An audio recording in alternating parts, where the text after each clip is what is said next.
Good afternoon, good evening, good morning, everyone. It is a great pleasure to join once again my friend and colleague Fabrizio Hochschild in welcoming you to this fourth in a series of 5 webinars on global digital cooperation during the COVID-19 crisis. Our strategic partner for today's discussion is UNODC. This week's topic, as you heard from Jung-hee, is on online safety and security, which is, of course, extremely pertinent at this time when the world has never been so reliant on digital networks and services. It's also, of course, very relevant to my own agency, the ITU, which was charged by the World Summit on the Information Society back in 2005. With the responsibility to facilitate efforts in building confidence and security in the use of ICTs. As I remarked on the first of these webinars, digital has really been the hidden hero of this crisis, but of course heightened dependency on digital infrastructure also significantly raises the cost of failure of those networks and platforms, and it also lures a host of bad actors that are seeking to exploit the global emergency. Cybercrime thrives on fear and uncertainty, and some criminals use that fear to penetrate systemic defenses. Cyber attacks that deprive organizations or families of access to their devices, their data, or their internet can be devastating and even deadly. In a worst-case scenario, a major cyber attack could cause widespread infrastructure failures that would take out entire communities or cities offline at a time when connectivity has never been more important. We have already seen healthcare providers targeted. The attack in March on the Bruno University Hospital that forced it to shut down the hospital's entire IT network.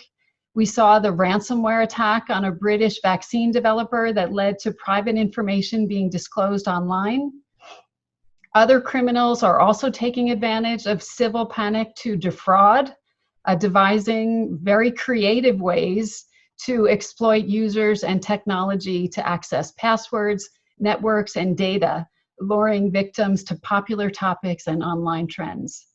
Criminals are using the COVID-19 crisis to launch social engineering attacks like phishing campaigns and more targeted attacks. On one of our earlier dialogues, Vodafone told us that they've seen a spike in phishing traffic of 300% across their networks.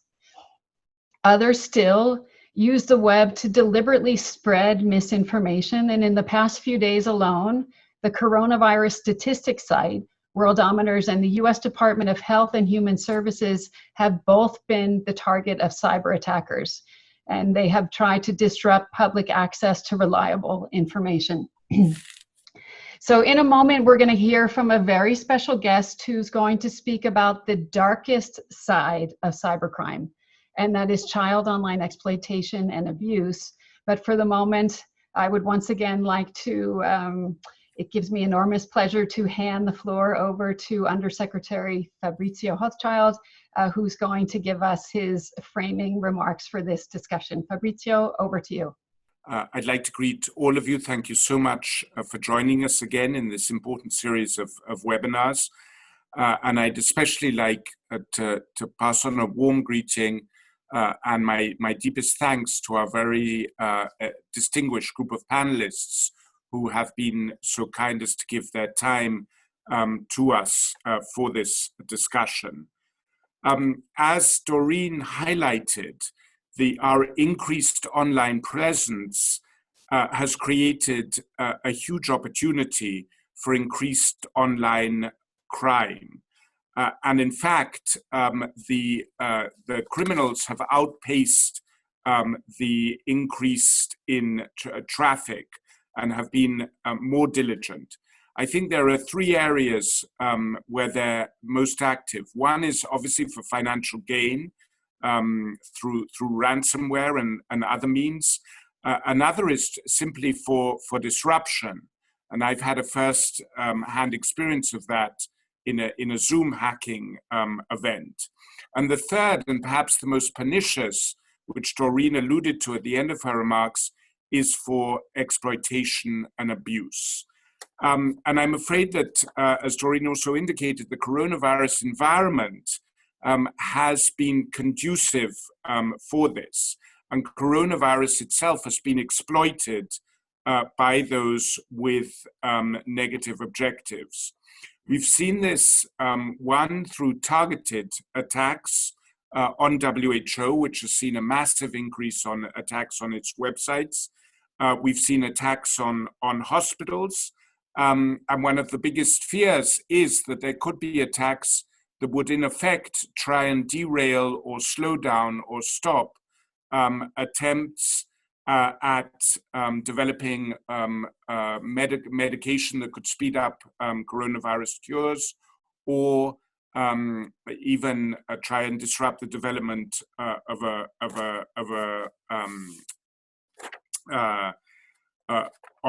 a cure. So that is one major concern. The other is the coronavirus information is being used as a lure. So people are trying to plant ransomware through coronavirus websites, often with false information. And the third area where the environment of coronavirus is being exploited is with regard to the increased and often unsupervised presence of children online, which is providing a very fertile ground for increased efforts at child exploitation and abuse. And that is perhaps the largest concern that deserves further focus. And this happens against a backdrop of where those who want to perpetuate child abuse and exploitation have adapted extremely well to the digital world. And even prior to coronavirus, we saw a disproportionate increase in such attacks. And that has been furthered through this peculiar environment. So with that, let me hand over to our panelists. And we're very, very lucky to have a very distinguished group. So back to you, Doreen. So thank you very much, Fabrizio. So ladies and gentlemen, our first speaker today needs no introduction. Through her longstanding commitment to children's rights, her tireless work to protect the most vulnerable, she is recognized as a global unifying voice for children. In 1999, she founded World Childhood Foundation to inspire and invest in solutions to prevent violence and sexual abuse of children. 10 years later, together with her husband, His Majesty King Carl Gustaf XVI, she established the Global Childhood Forum to engage in private sector, to get the private sector engaged in children's rights. And she was very quick to recognize the power and the importance of the internet for child safety, engaging in both technical solutions and also last year hosting a very high-level roundtable at the Royal Palace in Stockholm on how to leverage the power of artificial intelligence for child online safety. And I was absolutely honored to have been part of that event. She is a remarkable global advocate and was recently named the Queen of Children, and it is now my great honor and privilege to introduce to you Her Majesty Queen Silvia of Sweden. Your Majesty, the floor is yours, please. Ladies and gentlemen, it is a true pleasure to join this digital conversation about a topic that is very close to my heart. Online meetings are still fairly new to me, but I'm quickly getting adjusted to new ways of handling life, as we all are in these unusual times. COVID-19 has changed the way we live. It has forced many of us to make difficult sacrifices in our personal lives. But it has also given us an opportunity to reflect and focus on what is genuinely important for us. It gives me hope to see that in the past months, the safety of children has been highlighted more often than usual in the public debate. The COVID-19 response has accentuated the social importance of school and extracurricular activities and the importance of having trusted, caring adults around our children. The current crisis has also intensified and accentuated the value as well as the risks with the online world. We all know that digital solutions have made it possible for us to keep in contact with friends and family despite social distancing, to continue study despite school closures, and to spread messages about how to keep children safe. However, we also hear worrying reports about more intense activity on darknet communities for abusers, an increase in grooming attempts, and a sharp rise in calls to child helplines. This makes me deeply concerned. I'm truly worried about the long-term effects of this crisis, especially for the children who were already at increased risks. And we know that children most at risk offline are usually the ones that are most at risk also online. We must also remember when we speak about online child sexual abuse that even though the crime is committed online, the perpetrator is not digital and neither is the victim. These children are real, and the crimes committed against them may stay on the internet forever. I welcome the joint statements and recommendations made by many of you present in this meeting. The Broadband Commission COVID Agenda for Action, the joint technical note on COVID-19 and its implications for protecting children online, as well as the joint call for action to protect children during COVID-19 by several global leaders, manifest a global joint effort to protect children online. They all provide valuable guidelines for governments, organizations, and private companies, especially technology companies and internet service providers. I do want to stress that the heightened risk of online harm for children put a particular responsibility on tech companies and service providers. This is not the time to lessen the priority on children's safety. On the contrary, this is the time to do everything in our power to keep children safe online. The virus knows no borders, and online perpetrators respect no borders. Therefore, we need to work together across borders, making sure that the recommendations that have been developed are turned into concrete action is one very good way to start. Whether we are artificial intelligence experts, policymakers, or just parents, in these difficult times, it is more important than ever that we all contribute with whatever we do best, and most importantly, that we do it now. Thank you.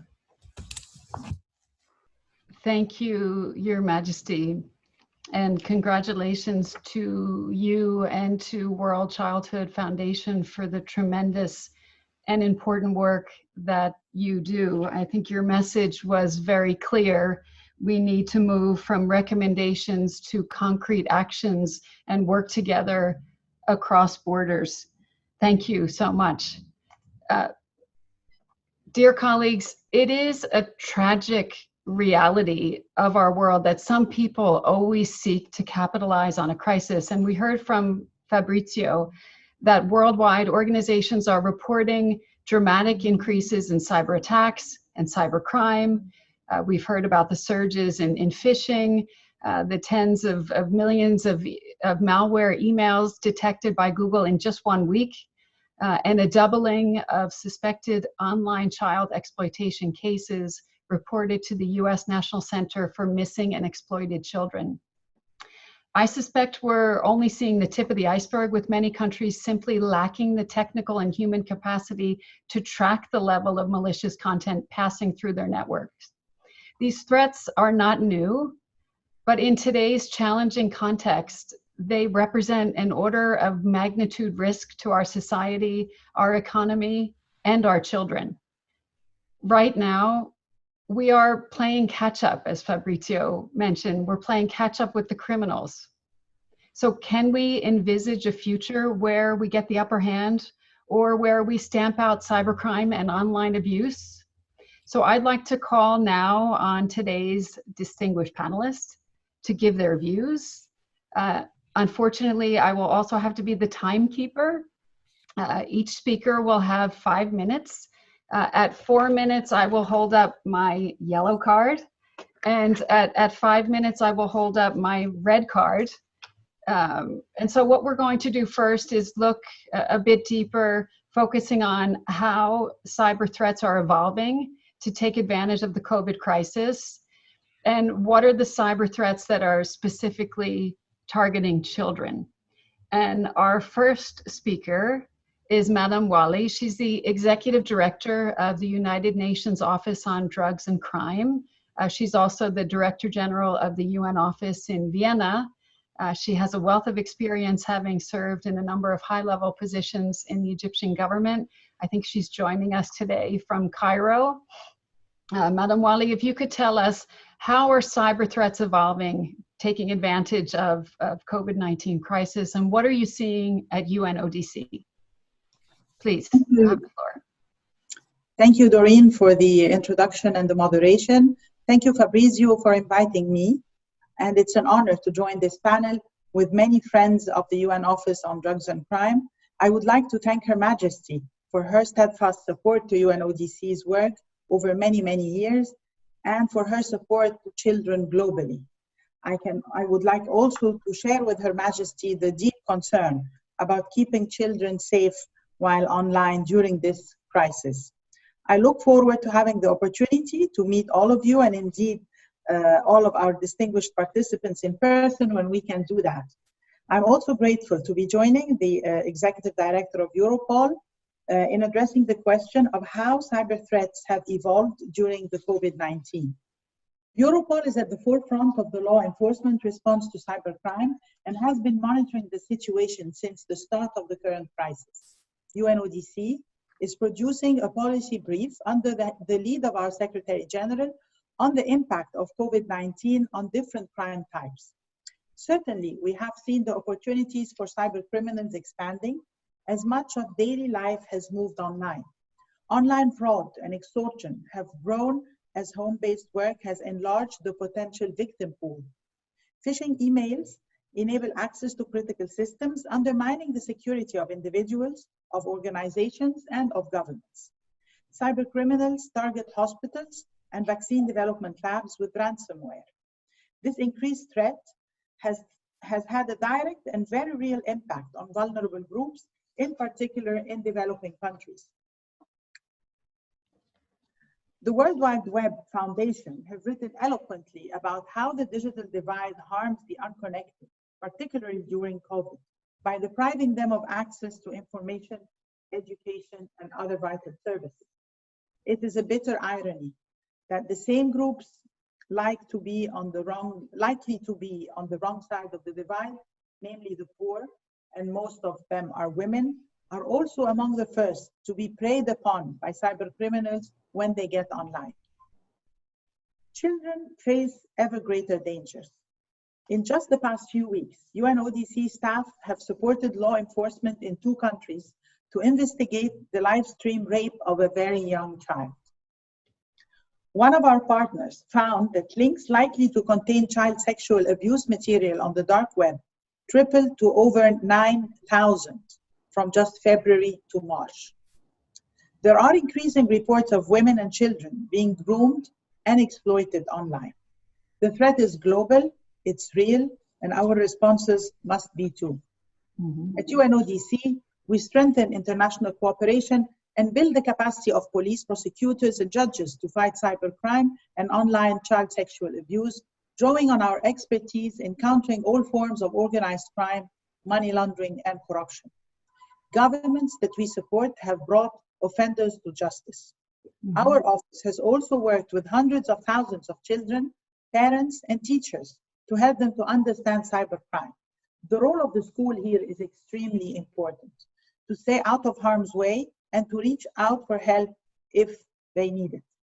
This work is crucial, as we have seen so clearly in the COVID crisis. The right information at the right time can save lives. Looking ahead, we are focusing on scaling up partnerships and harnessing technologies to counter crimes against children more effectively, raising awareness of the vulnerabilities of people online, including traditionally vulnerable populations, and educating the public in a targeted way. Expanding the intergovernmental dialogue to increase cooperation and support to build comprehensive capacities and innovate responses in the fight against cybercrime. This panel brings together the very actors we need to help improve global responses and protect children and vulnerable groups better, namely governments, the private sector, civil society, experts, and international organizations. UNODC is here for you, and we look forward to strengthening our work with you. Thank you very much. Thank you very much, and we look forward to continuing the strong collaboration that we have always had between ITU and UNODC. And thank you for stressing the importance of the role that all stakeholders have in trying to tackle this very serious issue. I would now like to invite our next speaker. We have Catherine de Boll, who's the Executive Director of Europol. Catherine, I understand that Europol has been monitoring the impact of the COVID-19 pandemic on the cybercrime landscape pretty much since the beginning of the crisis. Can you tell us what are the emerging cyber threats that you're seeing, as well as identifying specific cyber threats against children, and also how you think that we can tackle them? Catherine, over to you. Thank you. Thank you for the invitation. I would also like to thank Your Majesty for the valuable work you do and for the support you give also to the law enforcement community in this area. As the EU law enforcement agency during this crisis, Europol is continuing to support 24/7 the law enforcement community in the fight against organized crime and in the fight against terrorism, and this to enhance the security of the European citizens. And as you said, we have been monitoring the situation and analyzing the situation since the beginning of the pandemic. We have seen the past weeks that some types of crime have increased during this period, and criminals are using the pandemic as an opportunity to change their business model and to make profit. What we see is not fully unexpected, because it is in the nature of organized crime groups to be flexible and to adapt quickly to new situations. As a result of the pandemic and the respective lockdowns, we have all moved online, and so did criminals. Cyber criminals, they have been particularly quick in exploiting the situation, and the global pandemic has become a cyber security risk, with significant numbers of people teleworking, often with outdated security systems. Our overall assessment is that in the first week of the lockdowns, there was a substantial increase in the volume of malicious cyber activities related to the pandemic, but currently we see that the situation is stabilizing. Phishing campaigns sharply increased, and criminal groups were actively recruiting collaborators to maximize the impact of their attacks or schemes. We name it crime as a service. Criminal activities, they are carried out by individual criminals or by organized crime groups. And these organized crime groups are largely the same as prior to the crisis, but some have adapted their criminal business model.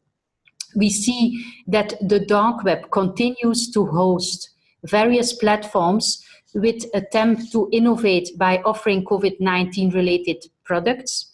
And one of the most worrying aspects are attacks on critical infrastructure and in particular against healthcare institutions. What is really worrying is that there is increased online activity by those seeking child abuse material online. This concern is being made concrete by recent data we received at Europol, indicating an increase in the amount of such material being used and being made available on the dark net during this period, and increase in accessing illegal websites. Due to the lockdown, especially school closures, some children are more vulnerable. They are left with less supervision and greater online exposure. And offenders attempt to take advantage of isolated children through extortion and sexual coercion. We have launched as Europol prevention campaigns to inform parents and to inform persons responsible for children about possible threats. This is why we should invest in preventive, educational and law enforcement activities to deal with this. It is too early to give you a full, complete overview of the actual situation of child sexual abuse. We will only probably know the full impact once reporting centers are again fully active and once children are back in school and can report. However, the National Center for Missing and Exploited Children, NECMEC, has registered an enormous increase in reports of suspect child sexual exploitation compared to March 2019. And the European Commission is now working on an EU strategy against child sexual exploitation, which will be very important for the law enforcement community in the European Union. Our reliance on digital solutions grow. We see that we have to make more use of our partnership, public and private sector. In organizations such as the UN and Europol play an important role, and only together we are able to make a difference in increasing cybersecurity and resilience. Thank you. Thank you very much. And indeed, only together can we make a difference in cybersecurity and resilience. Thank you very much for that and for all of the work that the Europol is doing. Now we're going to shift a little bit, and we're going to hear the government perspective. We will look at the scale of cyber threats and how governments can more actively address the threats to secure society. We are going to hear first from Honorable Darsanan Balgobin. He is the Minister for Information Technology, Communication and Innovation in Mauritius. And he will tell us a little bit more about the measures that his country is taking in terms of infrastructure, legislation, and policy strategies to help scale in terms of capacity, also tapping into what they're doing in data management and prevention. Minister Balgobin, tell us a little bit about what you're doing and what you see in terms of the scale of the cyber threat, not only in Mauritius, but also across Africa. And how do you think governments can be more proactive in addressing these threats? Minister, the floor is yours. Thank you, Doreen. Warm greetings to all of you from the Republic of Mauritius. I would like to pay my respect to Her Majesty Queen Silvia of Sweden for her contribution in this debate and other distinguished participants. At the outset, allow me to thank the Office of UN Under Secretary General and the ITU for organizing this webinar in these difficult times of COVID-19 pandemic. As the crisis around the coronavirus continues to expand, organizations, including governments, are facing unexpected and profound challenges as they seek ways to allow people to stay at home and remain productive. Since the beginning of the sanitary curfew in Mauritius, we have noticed an increase in bandwidth consumption. Adults are using video conferencing in order to work from home. Students are following the online courses, and there are so many people using internet. Fortunately, this 50% increase in bandwidth has not had any negative impact on the quality of service, as our national network has been built with robustness and performance in mind. As the shift is occurring, cyber criminals are developing tactics to take advantage of those who have inadequate security equipment or procedures. This is big and important challenge to overcome. Of course, there is the technical aspects, which includes the use of virtual private network connections, encryption, the use of firewall, etc. But you will agree that in many cases, the human element is most fallible. As such, it is important to have comprehensive measures to educate our citizens on how to respond to cyber threats. In Mauritius, we have observed a change in the pattern of cyber threat during this lockdown period as compared to previous month. Statistics gathered from the Mauritius cybercrime online reporting system reveal the following. We have witnessed an increase in scams by the factor of 2.5 as compared to February. Examples of scams include extortion emails, lotteries and charity scams, fake online shops, and various fraud schemes. Similarly, fake media accounts spreading fake news and rumors have increased by the same factor over the month. Hacking attempts are now twice as prevalent as in February. Because of these alarming statistics, the government of Mauritius has taken a number of measures to make the internet more secure while allowing our citizens to work from home. Some of the measures are: 1.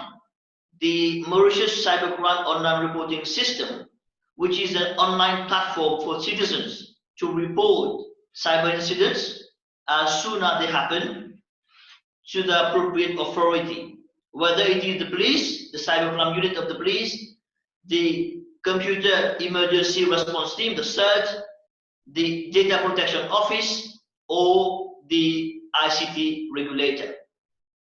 The Computer Emergency Response Team of Mauritius also issues several security alerts to the public, guidelines, and best practices on a regular basis. A dedicated section has been created and has issued a guide on how to secure a remote workforce in time of COVID-19.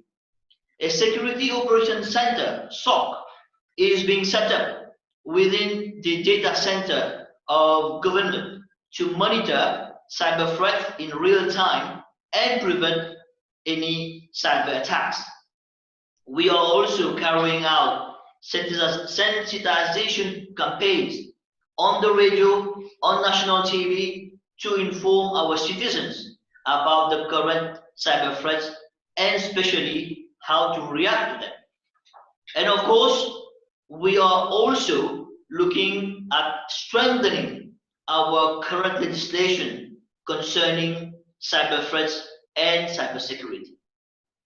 Of course, this is the beginning for us. Mauritius is a small island in the middle of Indian Ocean, and it is essential for us to be inspired by cybersecurity measures that other countries have put in place. And I'm sure this is also the wish and the way forward for other African countries. This is why I'm very happy to form part of this high-level discussion today. I strongly believe that the international community should unite together to fight the cybersecurity, cyber attacks challenges that we could face during this COVID-19 pandemic. I thank you very much for your kind attention. Thank you very much. Thank you for sharing the experience of Mauritius, and indeed the international community should unite to fight these cyber attacks. Thank you for that.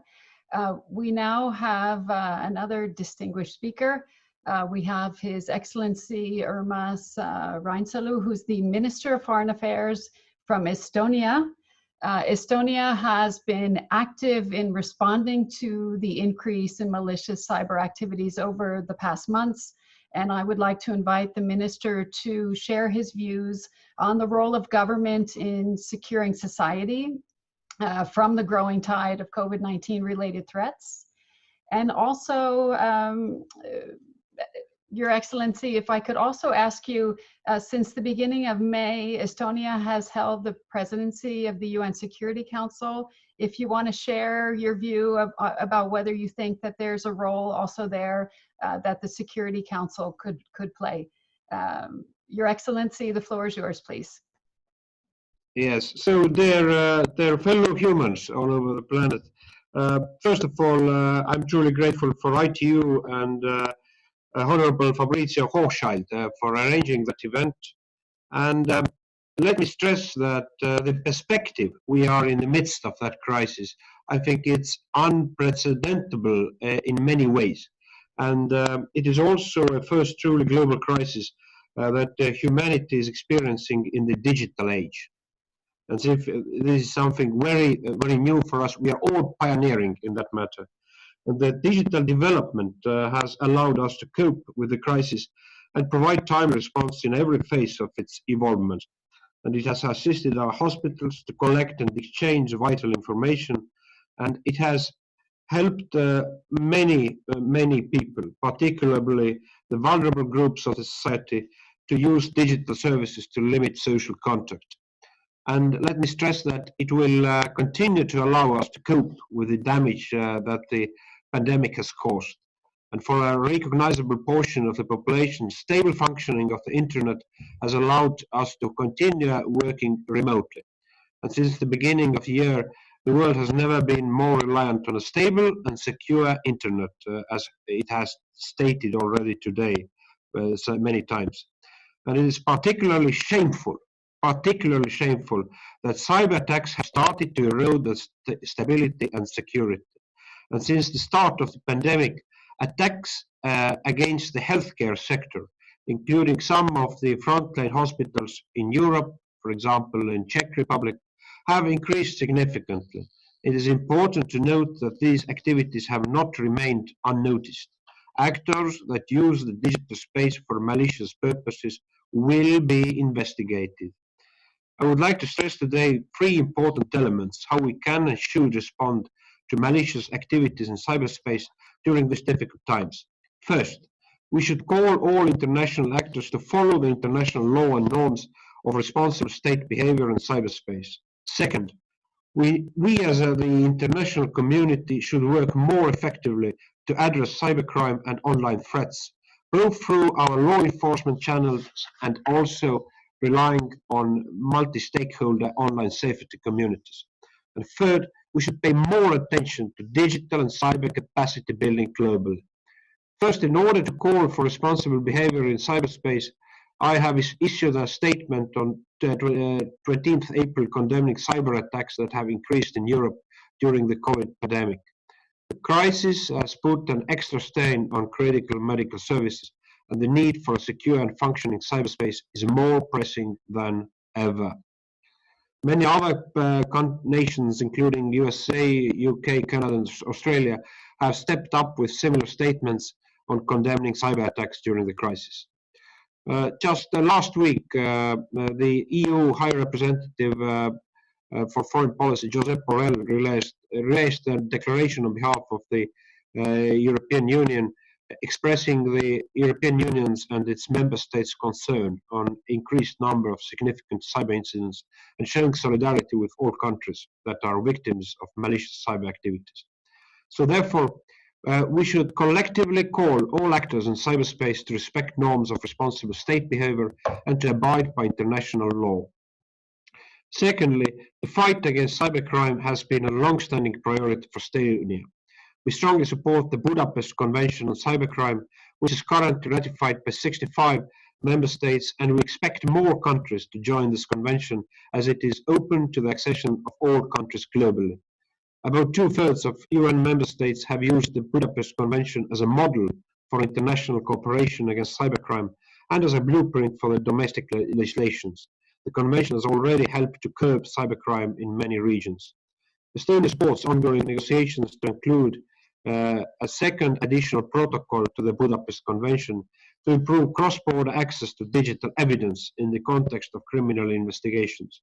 This could significantly advance our ability to respond to online crimes also during the crisis. And third, the increased use of digital services during the global crisis has brought digital and cyber capacity building very much onto the focus. Cyber capacity building as one of the elements is encompassing both bolstering cyber security and combating cyber crime. And as you asked about the Estonian Chairmanship and Security Council, we were the first Security Council member to call the Security Council to debate on the COVID virus and its implications to the international security. It is shameful. It is shameful that we have not reached the Security Council a council resolution. We were able to do it on Ebola, terrific pandemic, but Security Council has not yet reached the resolution, and I hope in coming weeks we will manage to do that. This is at least what the nations and the nations who are facing the conflicts will wait for Security Council. What we are going to do during the Security Council, surely all the elements and issues we will somehow, it is imminent, will link also to COVID. For example, during the May, we will have a debate on protection of civilians in conflicts. Surely we will take also the dimension of that crisis, how the medical services should be affordable in the conflicts to the civilians. Also working methods of Security Council. Now there is a distance meeting of the Council, and we need also to elaborate working mechanism, how the Security Council and UN organs could functionally be sustainable. Also, we are going to have particularly cyber security debate also during the May in Security Council, and surely this pandemics and malicious attacks that we have faced is also one element we are going to rise. So there are, but all the umbrella of our issues indeed is that we would like to have a clear reporting also in the Security Council, how the UN Secretary Generals appeal to global peace in conflicts during that pandemics is fulfilled, and what can Security Council to do. Thank you very much indeed. The best to you. Stay in good health. Thank you. Thank you very much, Your Excellency, and you too. Please stay in good health. So thank you for sharing what you have been doing both domestically and internationally. We appreciate and we welcome your leadership in this space, and indeed all actors should respect the norms and abide by international law. We will now get a little bit of a different perspective. We're going to hear from a regulator, a telecom regulator. We're going to hear from my friend and colleague, Dr. Sharma. Dr. Sharma is the chairman of the Telecommunications Regulatory Authority in India. Dr. Sharma, I would like to invite you to share the experiences of how India is managing, and from a regulator's perspective, how do you think governments can more actively address COVID-19 cyber threats? Dr. Sharma, the floor is yours, please. Well, thank you, Doreen. And, first of all, I'm really privileged to be a part of this panel. And I also must compliment ITU and UN for organizing this very timely kind of webinar, which explores the, areas which are coming, which are becoming very, very crucial in this time, especially the times of the crisis, and certainly the children are the most vulnerable and affected by that crisis. So, my view is that most of us, including the experts, were outfoxed by a simple virus. We thought this is not going to be very serious. We thought we knew how dangerous it was, and then discovered that it was much more dangerous than what we thought. It is the same with online safety. We do not fully appreciate the risks, even when we think we do so. The question is, are we prepared for what has come to be called the new normal? This working through web, working through digital means. We have never seen such pressure on the telecommunication infrastructure. And I wondered how we could have coped with this 20 years back, when there was nothing, no telecommunications. So at least through this IT infrastructure, we do feel connected. So what has happened is that suddenly we realized that we have all moved online in a short while. And one of the things which has happened is basically work from home. So it's not that work from home is something which has come now. It was already there, but I think it has become much more prevalent now. And what has happened, more and more users have come onto this platform of work from home, like video conferencing platforms like the one which we are using right now. What has happened is that these new users are not experienced enough, and their personal devices may not have been patched and updated properly, leaving both with vulnerabilities. In such an environment, it is difficult to be sure that an unsafe device is not used to connect to a corporate resource. Due to suddenness of the recent shift to online, organizations and individuals have been forced to improvise on the go. But this also leads to a downward spiral of reducing caution, because every day's experience becomes the next day's norm for further improvisation. Sooner or later, however, calamity may strike in the form of a failure, or of data being held for ransom, or of information falling into wrong hands. So therefore, the risks have increased manifold.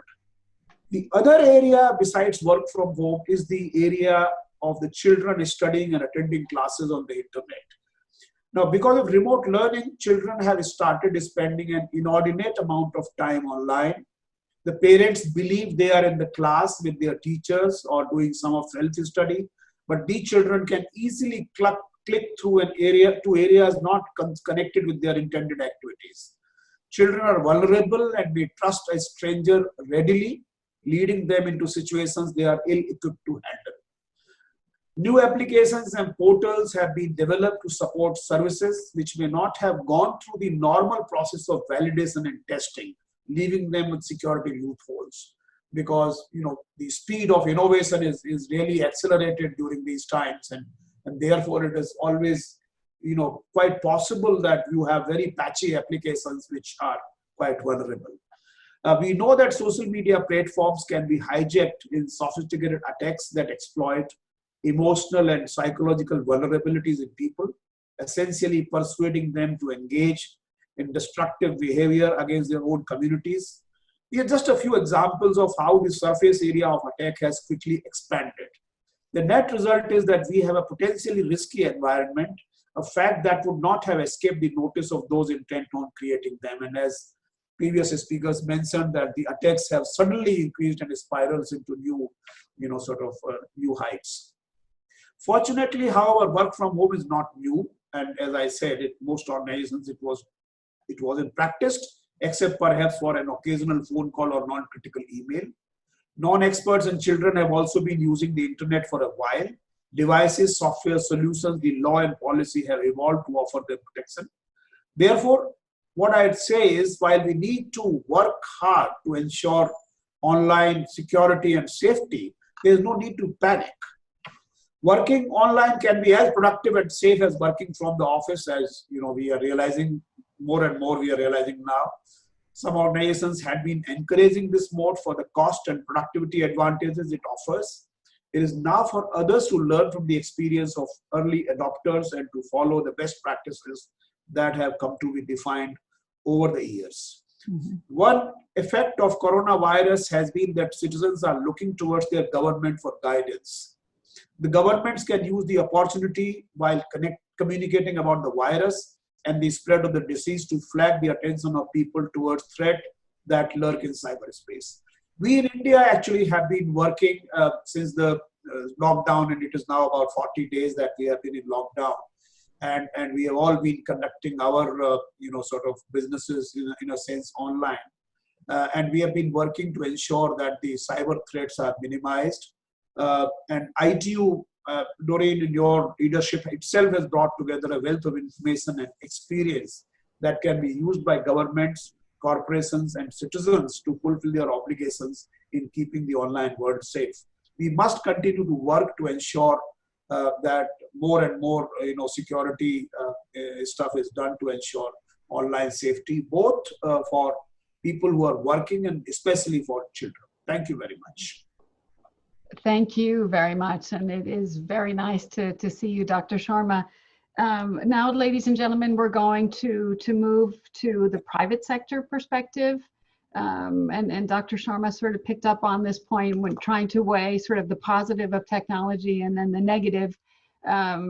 We see digital technology can be part of the problem here, but also part of the solution. And what I would like to ask my next panelists, the role that the private sector can play in countering cyber threats, and also some comments on the role of partnerships to scale up existing efforts.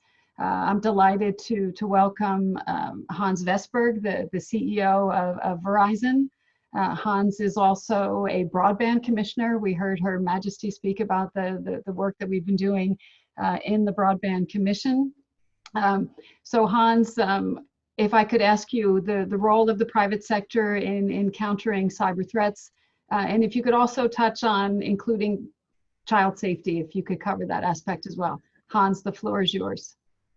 Thank you, Doreen. And first of all, thanks to UN, ITU, the Broadband Commission for convening this very important meeting and discussing child online safety. But also I would like to thank the Queen, Silvia, for being such an enormous leader for the most vulnerable in our society, the children. And I'm proud as a fellow Swede to have that, but I'm also proud to be a member of the Childhood Foundation United States, to be part of fighting and working hard to see the most vulnerable coming to a better light. Let me start by talking about the crisis a little bit and coming into technology. First of all, this is an unprecedented crisis. Some of us as leaders in the private sector has never seen anything like it. We had so many crises, natural disasters, bank crisis, telecom crisis, where we've never been part of a health crisis. It requires unprecedented actions. And the good thing is that the private sector the last 5 years has actually evolved. And many of my colleagues in the private sector understands that decision has to be based on the 4 stakeholders you have: employees, shareholders, customers, and society. And that balance becomes even more important in a crisis like that, because the responsibility with cooperation becomes even larger. I'm leading a company with almost 150,000 employees that has technology all across the globe. I feel a huge responsibility for acting in this COVID-19 pandemic in the right way for our society.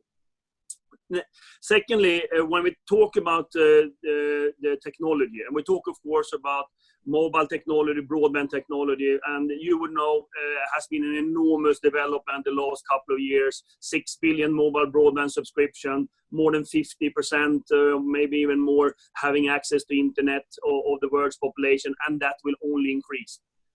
I advocated 2015 for an 18th goal, the goal in the SDGs, which was mobility, broadband, and cloud for every country in the world. And of course, in this time, we understand the importance of the technology. That's the only scalable and sustainable solution that we can take away all inequalities in our society. If that means telehealth, or if it's remote learning or information to understand this COVID-19, the scalable solution is technology. And we need to scale that quickly, and we need to collaborate between private and public sector. I see some good initiatives. I'm part of the Childhood Foundation that is in the United States that is now working with New York City, for example, to combat some of those by using technology. So it's a lot of positive things, and it's accentuated in this crisis, where I think that some of the inherited processes that we have a hard time to fight digitally will go away. And that means that more people on this earth will have the same opportunity wherever they're born, wherever they come from. And that's important. But as many of my previous speakers have said, with all that positive, it comes challenges. The cybercrime is increasing on the networks. There is no doubt about that, because that's why you're there. Secondly, the most vulnerable can even be more exposed in times like this. And we talk about children or poor people that don't have a chance. And here, of course, technology will also play an extremely vital role to see that we use technology to combat that. Because the only sustainable and scalable solution will be technology. And here, reach out to all public sectors to use technology to inform all your citizens by how to do tracking, tracing, how to self-control and understand this enormous pandemic. When it comes to children online, of course, it just increases dramatically. We have in our network 1,200% growth when it comes to collaboration tools. That means using video conferencing or other chat functions since the pandemic broke out. That's unparalleled. It's unprecedented. We've never seen anything like it. And of course, children is part of that, and they are using technology. What we as a service provider is doing, besides, of course, following all law and regulations and supporting what is needed for law enforcement, is pushing out parental control to each and every of our 120 million subscribers, that they can have parental control for explicit content, exclude that for the children, the privacy for the children, and not only that, see that tracking the screen time for children. We only have a usage today of roughly 25% of the parental control in the network. That's why we doubled down the last 8 weeks enormously on the advocacy to all our 120 million consumers about how to turn on the parental control service in order to see that you do it. That's, of course, is not taking away the normal digital parenting that you need to do, but it's a tool that you can help you. Another thing that I'm also encouraged about is, of course, NetClean, that is collaborating with many on this call to see that we're coming out with digital tools in the network quickly to combat some of these challenges with online safety for the children. So again, I just want to conclude that digital and scalability can only be the solution here, and we need to collaborate over the borders in order to see that we keep our children safe online when they now are increasing so much more connectivity, and it will only increase from here. So by that, I would like to thank you for convening this great meeting. Thank you so much, Hans. And indeed, digital and scalability is the only solution. And I'm glad that you focused also on the digital divide, because as you said, the only scalable solution to take away inequalities is to ensure that technology is available to all, and we close the digital divide. So thank you for that. And I'm with you on the digital parenting, although as a parent, I find that very challenging. So thank you, Hans. So now we're going to hear from our next speaker, and then we're going to open up to some discussants. We have with us Dr. Howard Taylor, who's the Executive Director of the Global Partnership to End Violence Against Children. I would like to invite Dr. Howard. You have been very active in convening global leaders to drive action to protect children in the time of COVID-19. Could you tell us a little bit more about the role of that multi-stakeholder partnership and what it's doing to keep children safe, please? Thank you, Doreen. Good morning. Good morning, Fabrizio, Your Majesty, Your Excellencies and others. And thank you so much, Fabrizio and Doreen, for bringing us together today. It feels like we're talking about a very critical issue at a very critical time for that issue. So I will, as you say, speak specifically about keeping children safe online. For some years, there's been a huge mismatch between the scale and the nature of the risks that children face online and the levels of awareness, of attention, and action to address the problem. And those risks have really been brought into sharper relief during this time now of the COVID-19 pandemic. We know that about 1.5 billion children are now out of school. We know they're doing more online. We know they're spending more time online. We also know that those who wish to harm them may be more easily able to do so while working from the privacy of their homes. So I really feel we have a very strong responsibility to immediately scale up our collective and our collaborative action to keep children safe online.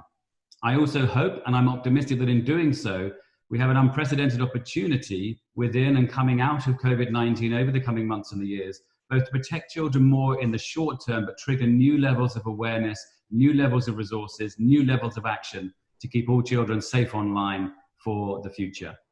For those less familiar with the Global Partnership and Fund to End Violence Against Children, we were launched by the UN Secretary General 4 years ago with a mission to catalyse and support action to end all forms of violence and abuse of children by 2030, including online and the horrific child sexual exploitation and abuse that happens to so many children online.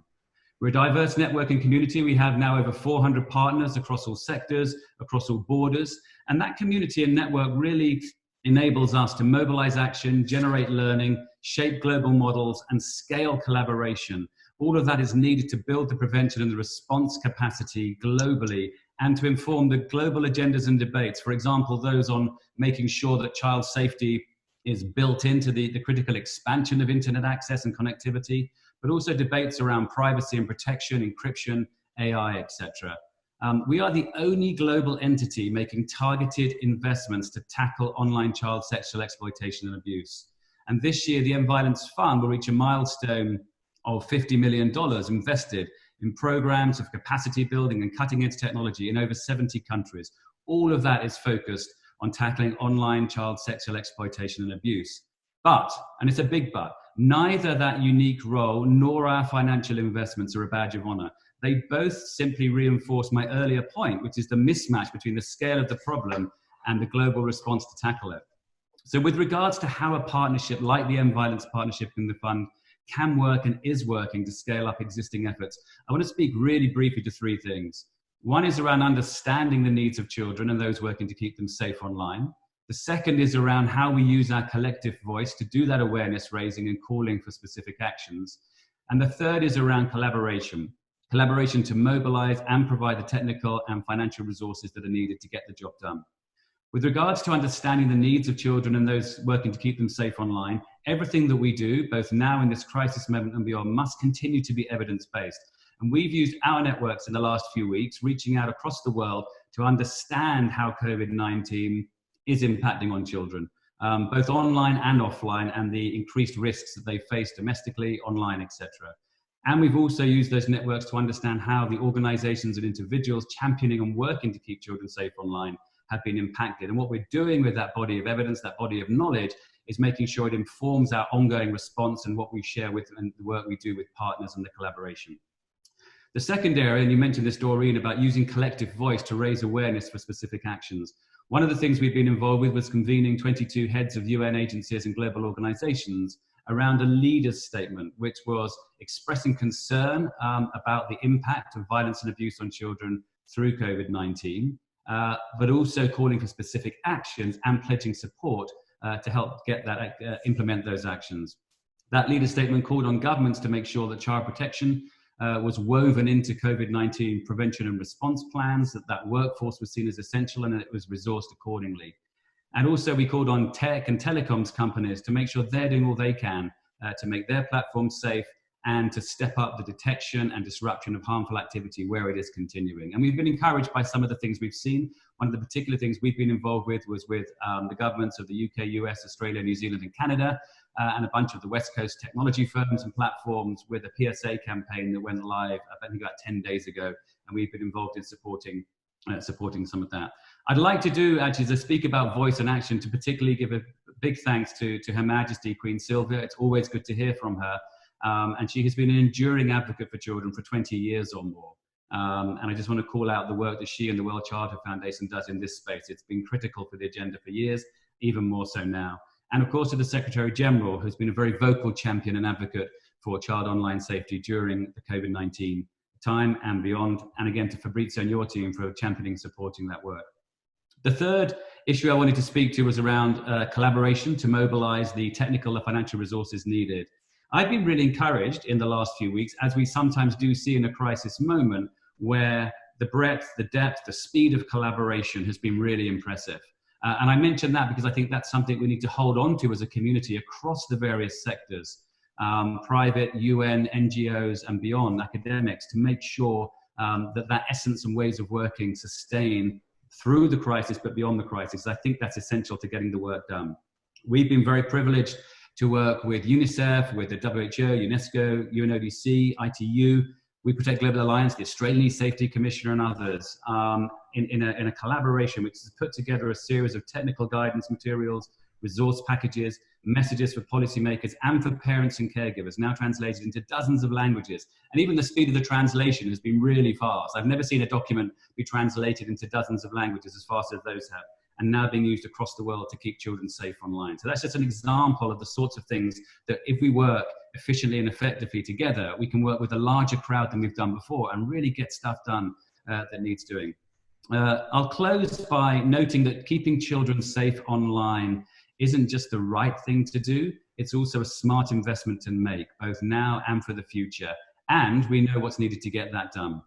The COVID-19 pandemic has revealed, I think, in new ways, the extraordinary mismatch between the scale of the problem and action to keep children everywhere safe online. But it is also raising awareness, it is growing attention, it is inspiring new networks and collaboration. We must, of course, do all we can and step up further to keep children safe online now. But as the world transitions through the new realities in the months and years ahead, let's all work together to shape and to seize the opportunity to build back a safe internet for every child, wherever they may live.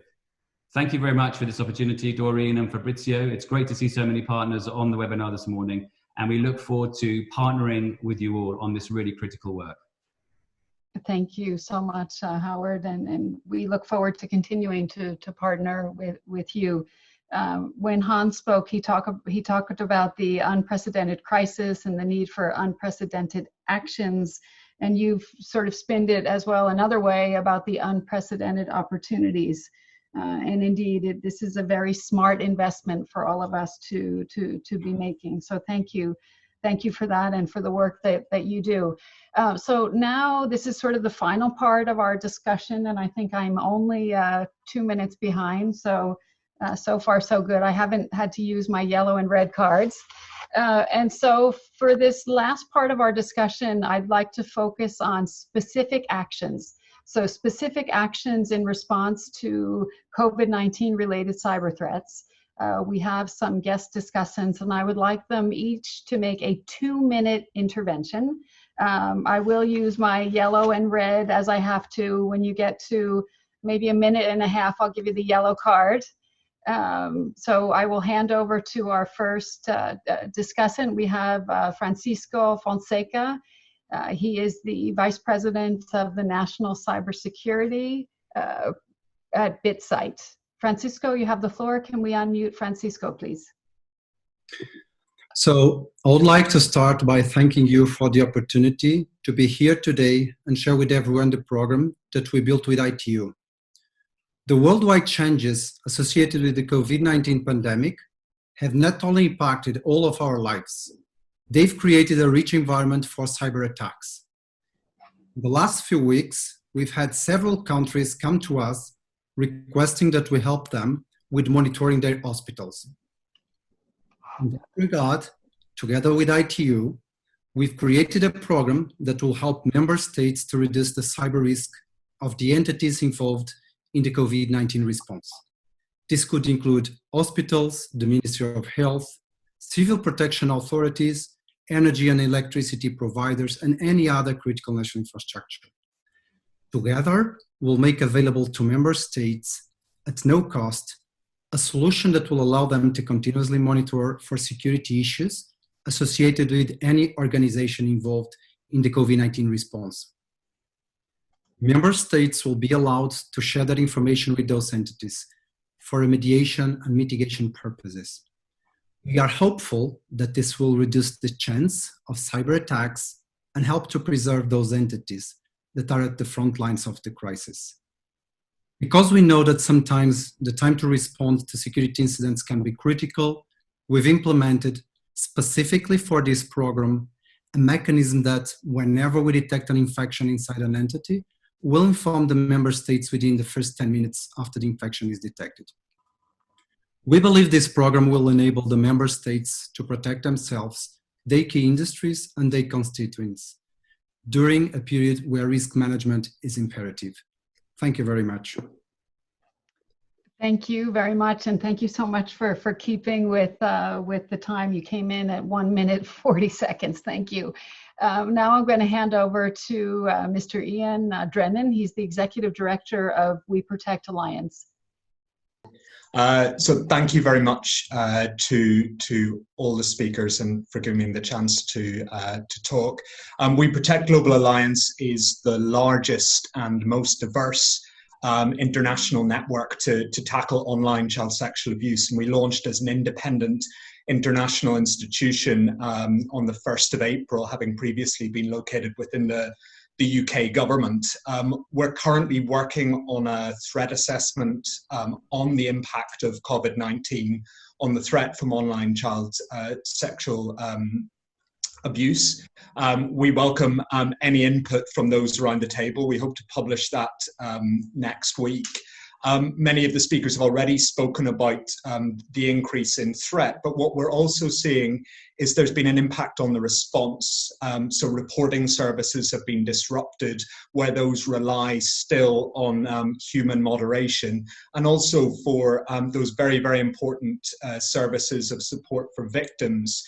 Those have been disrupted, and that's added to the increased levels of mental health issues and anxiety caused by isolation is adding to the threat. But we welcome all input from colleagues around the table, and thank you very much for a really informative webinar. Thank you very much, and thank you also for keeping with the time. Next, we have the President and CEO of Childhood USA. We have Dr. Joanna Rubinstein. Joanna, the floor is yours. Thank you so much for the opportunity to address this amazing group, and thank you so much, Your Majesty, Queen Silvia, for your global leadership on this issue for the last 20 years. As a Broadband Commissioner of the ITU UNESCO Broadband Commission for Sustainable Development and a former co-chair of the working group on child online safety, I just wanted to reiterate the commitment of the commissioners and the Commission on keeping children safe online. A couple of weeks ago, the Broadband Commission issued a statement, the COVID Agenda for Action for short-term and long-term actions, helping with the recovery post-COVID. And one of the very important actions was to really engage globally on keeping children safe online and using the existing tools that we have today and scaling them up, but also using some of the social media platforms and the voices of the governments to raise awareness about the issue of threats and harm online that already today affect so many millions of children. The other commitment, I think, which is very important, and I'm grateful to Hans Vestberg and for his leadership in the US, is to really ensure that people use the tools on the networks and that the educational platforms are prepared in such a way that they don't expose children to unnecessary harms. Mm-hmm. From our side of Childhood USA and also different partners, when some of them I see here online, like RAIN, the largest hotline in the US, is to ensure that the same platforms that children use also have reporting functions so that people know how to report. I think these are very practical steps that we all can take, but it just requires our will and action. Thank you. Thank you, Joanna. Will and action, totally agree. Thank you for that. So now we're going to hear from Mr. Raman Sharma, the Asia Policy Director and Senior International Counsel at Access Now, please. Now, please. Thank you so much for that. So yes. I just wanted to briefly mention Access Now's area of work. We, as many of you may know, work in the space of protecting human rights in the digital age. As part of that, we run a digital security helpline, a clinic that provides assistance to civil society organizations and other vulnerable communities and user at-risk groups. I can share that, as you might expect, with the increase in working from home, but increased vulnerabilities generally in our networks globally, we've seen a dramatic increase in the number of helpline cases coming to us. In fact, the last month, we have seen a 3-digit increase in the number of cases, our largest increase per month in the helpline since its existence. Why I mention this is twofold. One, that any group that works in the civil society, investigative journalism, humanitarian and human rights space can use our helpline for free. You can just search online at Access Now Digital Security Helpline, or just email help, HELP, at accessnow.org, and we try to provide both reactionary and preventive assistance for free to society groups globally, particularly across the global south in ODA countries. And that is an immediate actionable service that we make available to everyone, and we hope might be useful for you and stakeholders you all engage with. I thought I'd also mention from the public policy side, we provide guidance and recommendations in this space. And we just wanted to reiterate that many of the trends that many other stakeholders have mentioned on this call about how COVID is increasing vulnerabilities, but also an increase in cyber attacks, is something we believe must reflect also in our global policy discussions in this space. We hope to soon publish a new policy resource on global cybersecurity policy recommendations at the international as well as regional levels for stakeholders, particularly states, to use. And as part of that, we wish to just remind all members that we particularly need to keep in mind the work done by the security research community in revealing vulnerabilities, backdoors, exploits, and other intrusion into our secure networks. The COVID situation has reminded us even more of the importance of that. And far too often, unfortunately, their work is often subject to problematic policy frameworks or even criminalization in some states. And there's an opportunity right now at this point of time, perhaps, to reform those measures and to ensure that COVID, while it might place us at risk in health, doesn't place us at risk in terms of our cybersecurity and resiliency. And that is something that the policy community can do much more on. Thank you. Thank you. Thank you very much. Next, we have the Assistant Director General from UNESCO. We have Moez with us. Can we? Thank you, Doreen. Thank you, Fabrizio, for giving me the opportunity to address this webinar. I want to highlight here the importance of capacity building and education. Of course, I think it was very important to highlight that the media and information literacy as a curriculum for schools and for children is very important, to highlight the importance of the approaches focused on the users while dealing with security and digital security. This is an important aspect that we need to consider, and of course, it's not to highlight that these solutions or the tools or whatever we want to implement to improve the security doesn't compromise the freedom of expression and the human rights in the online. This is very important for UNESCO perspective, as we know that we uphold the 4 universal principles for the internet governance. So I think this is very important to be highlighted while talking with digital security, while dealing with digital security. Thank you very much. Thank you so much, Moez. And I have, Jung-hee, I have been checking the chat, and I've seen a wealth of great exchanges with lots of useful information. Was there another request for the floor before we conclude? Jung-hee? Yes, there is we don't have any floor request from the chatting room. Okay, super. Can you hear me? I can hear you. Yep. Thank you.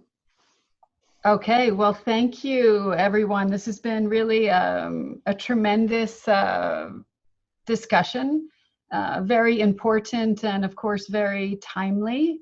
I'm really delighted that we were able to have such a multi-stakeholder representation in this dialogue, including, of course, UN agencies, regional organizations, government ministries, regulators, the private sector, and of course, civil society. If there is one certainty in these challenging times, and I think this has been heard clearly throughout our discussion this afternoon, is that this issue cannot be solved in isolation. And if we are going to make real headway in combating the rise in cybercrime and the regrettable a rise in online child abuse, we need to be proactive. We all need to be proactive, and that means everyone. As I mentioned in the beginning, these threats are not new, but in today's challenging context with the COVID pandemic, the magnitude of the risk to our society, our economy, and our children has multiplied tremendously. We need to work harder to improve awareness, preparedness. We heard a lot of comments about education. I was encouraged to hear UNODC stress the role of schools and what schools can do in keeping children safe. And indeed, many speakers stress that more and better education will be key, particularly for vulnerable groups like children, women, and poorer communities. And I will make sure from my side that I feed that into our own work here in the ITU and in our GIGA work with UNICEF and of course with UNESCO and the work we do around digital inclusion and training. Several speakers also stress the importance of capacity building, both at home and also across borders. We need to find collaborative ways to help those of us with strong capabilities to share their expertise and best practices with countries and organizations that are less well equipped. Because when it comes to keeping ourselves safe online, we are only as strong as the weakest link, and none of us can be safe until we are all safe. I noted also a call from several of our speakers for frameworks that support cross-border collaboration of law enforcement.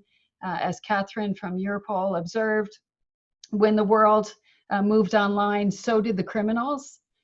So recognition and application of international legal frameworks, and this was stressed very clearly by Estonia, that represents a solid way forward. And I think that there's no doubt that we do need to start making much faster progress in this domain. And finally, I noted with encouragement the fact that we can harness technology more effectively. And I encourage the private sector to follow Verizon's very good example and focus on innovating and scaling and harnessing the power of digital tools to combat the bad guys. I also wanted to extend a special thanks, of course, to Her Majesty, whose remarks were really moving and very, very, very powerful.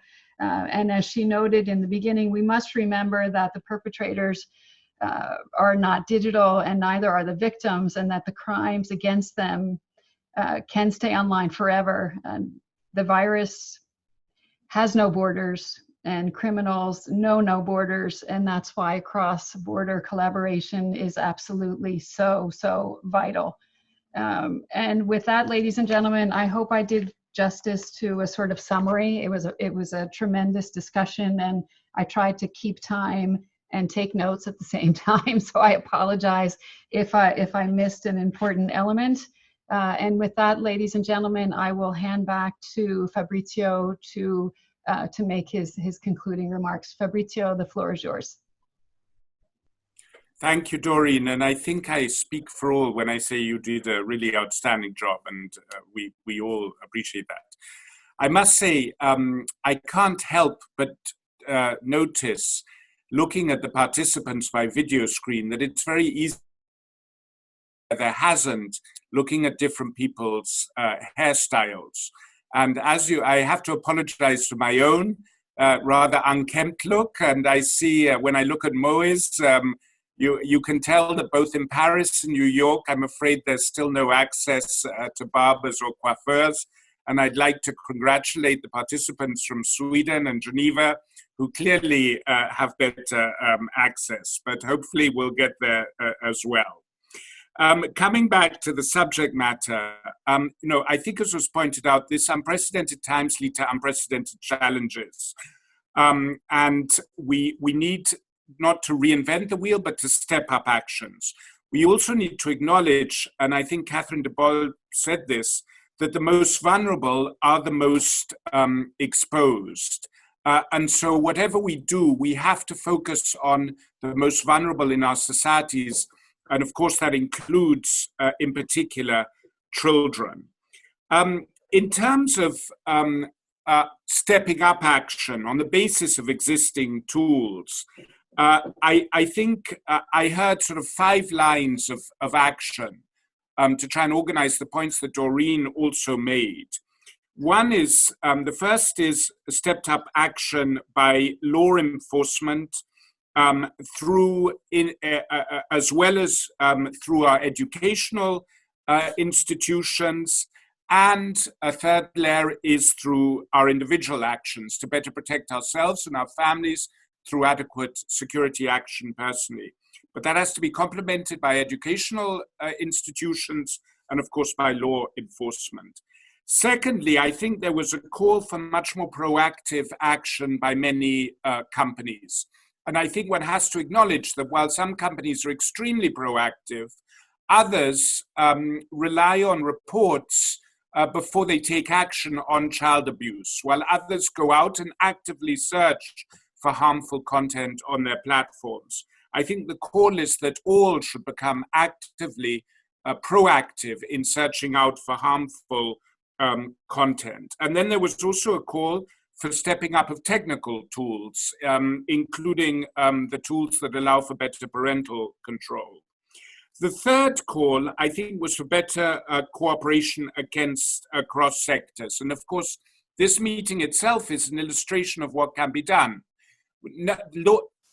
Governments are not going to solve this on their own, companies are not going to solve this on their own, and civil society are not going to solve this on their own. And the UN is certainly not going to solve it on its own, with all due respect to my ITU colleagues. We're only going to solve it to the extent we can work effectively together. And that cooperation between different stakeholder groups needs to be stepped up. The fourth aspect that came out, I think, was the need for better capacity building. And that's, again, an area where a multi-stakeholder coalition could do more. The ability of different countries to protect themselves varies enormously. So we need to step up capacity building to reduce vulnerabilities in those geographic regions where they're greatest. And fifth is the need for greater international cooperation. We need cooperation not just to be increased between different stakeholder groups, but we need it to be increased across borders. And of course, we heard a very eloquent